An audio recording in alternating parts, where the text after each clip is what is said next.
Dito guys, sinubukan kong mag-solo RG mag-isa. Ang kaling ko nga pala dito ay Joehead. Sa laro namin na to, maganda ang simula namin. Dito, nabigyan si Chupapi at napatay din namin si Encyclopedia.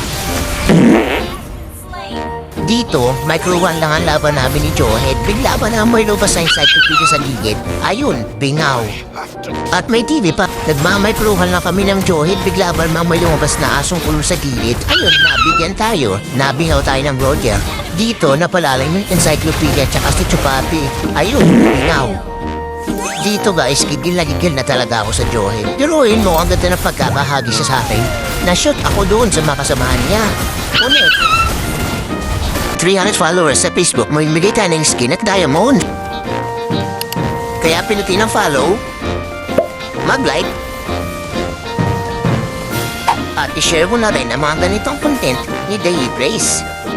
Dito, patama-tama yung martis namin. Akala niya hindi masakit yung Joehead porkit naka-conclusive blast. Ayun, punit siya. At tinitipi-tipiyan pa ako ng Joehead. Talagang binabadrip ako nito Sa sobrang battle ko sa Joehead guys, tayo pag 1v1 na lang talaga ako sa tuloy nila. Pero tignan nyo guys sa dulong to kung paano ko gagawa ng paraan yung laban namin na to.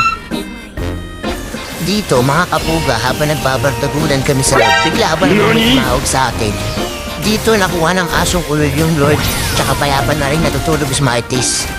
Siyempre, pag mga ganyang bigla ang tawag, baka emergency, kailangan natin kagad sagutin. Sabi ko pa nga, bakit pre? Payun, awa ng Diyos, nagsin lang.